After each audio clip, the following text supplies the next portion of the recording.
والمرء طول عمره ما عاش يحيا أملا. Okay, so fiqh is to know these ahkam, or these rulings. So what are these rulings? There are 5 rulings. The 5 rulings are al-wajib, al-haram, al-makruh, al-mubah, and al-masnoon, sunnah. So if we look at them individually one by one, al-wajib, wajib is obligatory, and it is وهو ما أثيب فاعله وعوقب تاركه. It's something if the person does, he will be rewarded imtithalan, meaning he will be rewarded because he's doing it for the sake of Allah subhanahu wa ta'ala. And if he leaves it or abandons it, he will be punished. This is wajib. An example of wajib, there is a difference of opinion between the scholars. The difference of opinion based on, for example, wajib and fard, are they same things, or are they different? Some people think that fard, or some ulama say that fard is obligatory. So an example of something which is wajib is the 5 daily prayers, salawatul khams. If the person prays these 5 daily prayers, then he will get rewarded by Allah subhanahu wa ta'ala, and if he abandons them, he will be punished by Allah subhanahu wa ta'ala. The second is haram. So huwa didduhu, which is the opposite of wajib. So if the person does something which is haram, he will be punished. Uqib, he will be punished. Okay? And if he leaves it, he will be rewarded. If he abandons it, he will be rewarded. Like, for example, drinking alcohol. Drinking alcohol is haram and is mentioned in the Quran clearly. Okay, Allah subhanahu wa ta'ala says that it is filthy and it is from the amal of shaitan.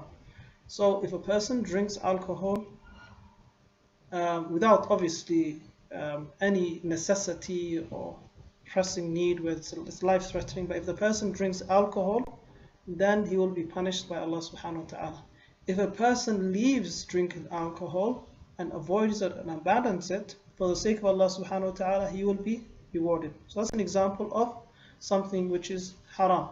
Al-makruh. Wal-makruh. So ma uthiba tarikuhu wa lam yu'aqab fa'iluhu. Okay? So if the person leaves something which is makruh, disliked, then he will be rewarded. Okay? And if he does it, he won't be punished. So it's different from the haram. The haram, the person will be punished, but with makruh or dislike, the person will not be punished. So we know, for example, that drinking standing up is makruh. Obviously, there's a difference of opinion with the ulama. Some might say it's haram, some might say it's makruh. So let's just say the strongest opinion is that it is makruh, okay? Without, if the person doesn't have a reason. So, because there's a hadith which say if the person drinks water standing up, he's like someone who's taking fire into his stomach, and there's other hadith. But then we have a hadith where the Prophet ﷺ drank Zamzam water standing up. So normally, the way we can tell if something is makruh and not haram is when it's mentioned without a reason or a need. So, for example, drinking standing up is makruh. Okay? If the person does that, he will not be punished, and if he leaves it, he will be rewarded. There's many other examples that we can think of, but we'll stick with this example. There's many things which are makruh and disliked. The next one we have is masnoon. Masnoon, or the sunnah, is opposite to the makruh. So if the person does something which is sunnah, he will be rewarded. If he leaves it, he won't be punished. For example, eating with 3 fingers. Okay, this is the sunnah of the Prophet ﷺ, eating with these 3 fingers. So if the person does not eat with these 3 fingers, okay, then the person will not be punished. But if he does it, he will be rewarded. Okay, another example. Licking the hands after you eat a meal. This is the sunnah of the Prophet ﷺ. If the person does it, he will be rewarded. If he leaves it, he won't be punished. The last one is mubah. والمباح is وهو الذي فعله وتركه على حد سواء. Makruh is something, if you do or leave, there is no reward or there is no punishment.